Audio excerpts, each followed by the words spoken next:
Welcome to tonight's 5 on 5. We're joined by Senator Ron Wyden. Senator, thank you so much for being here. Thank you. We have a lot to talk about today. Let's start with Southern Oregon. We have two words, tax reform. What are the next steps and how does that affect us here? Well, I've written a bipartisan bill and I want to make it work for middle-class families. The Trump plan doesn't do that. In effect, they give with one hand and take away with the other. For example, if you're middle class in Medford, say, you make $60,000, $70,000, let's say, you're going to get an increase in the standard deduction. That's a good thing, but then they more than take that money back by getting rid of your personal exemptions. I want to make sure, and I've done this in my bill, that we're in a position to put hundreds and hundreds of dollars into every paycheck that a middle class person gets in Medford and around the country. And the way you do that is by taking away some of the tax breaks for folks at the top and the tax breaks for shipping jobs overseas.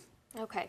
You are a member of the Intelligence Committee and you question the chair. My older child calls it the so-called Intelligence Committee. The so-called Intelligence Committee. Okay. You questioned the chair, Republican Senator Richard Burr's assessment that any Russian involvement in the 2016 presidential election did not change the outcome. What happens next in this investigation? Well, my judgment was based on the fact that the comment was that you can say certifiably that it didn't affect the election. The reality is nobody has gone back in and looked in a forensic way at those vote totals, and that was what I was talking about. Now, recently I asked those who make the voting machines, or 6 big companies, a number of questions like, do they have a cyber security officer? Do they conduct regular audits? I'll be interested in those responses. But right now we've got more than 20 United States senators on my bill to take Oregon's vote-by-mail system national. That's the way, because you have a paper trail for every ballot cast, to really deal with this. Okay. Senator, we're going to take a quick break. We'll be right back.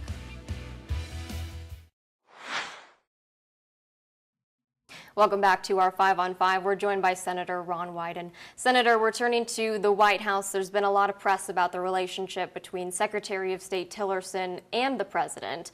What are your thoughts on how Tillerson's doing? We really have to have a good relationship there, particularly given the North Koreans. It's obviously Kim Jong-un is extraordinarily, belligerent. I still think there's an opportunity for upping the sanctions. Today, with sanctions policy, you can almost make it impossible for somebody like Kim Jong-un to do anything other than paying cash. So it's very important that the Secretary of State and the President be on the same wavelength, and clearly we've seen some questions that raised doubts about that in the last couple of weeks. On Sunday, Vice President Pence left the Indianapolis Colts game because of the kneeling, everything that's going on with the flag. What are your thoughts on this? I'm thinking about patriotism right now. My dad fled the Nazis. Not all of our family got out of Germany. All my dad wanted to do was serve in our army. They weren't much interested in him because he was overweight and he had flat feet, but he talked him into it because he was so patriotic and he wanted to serve our military and drop the propaganda pamphlets on the Nazis, telling them they ought to give up. And whenever protests came up, my dad would always say, that's what people wear the uniform for, to make sure that everybody can express their views. This is a very controversial topic. What do you think people need to take away from this? Well, as I said, I think I see it through the prism of my dad, who was just about as patriotic a person as you could possibly find, to have fled the Nazis and basically talk his way into our military because he felt so strongly about serving America. And whenever there was a protest, my dad's response was always the same, and that is, that's what our military is all about, is ensuring that everybody, no matter what their views, had an opportunity to be heard. Okay, this past weekend you met with DACA recipients and advocates. What do you think needs to be done with this? I'm going to tell the story about what I heard from those dreamers. You had youngsters who had a 4.0 grade point. They were working 2 jobs.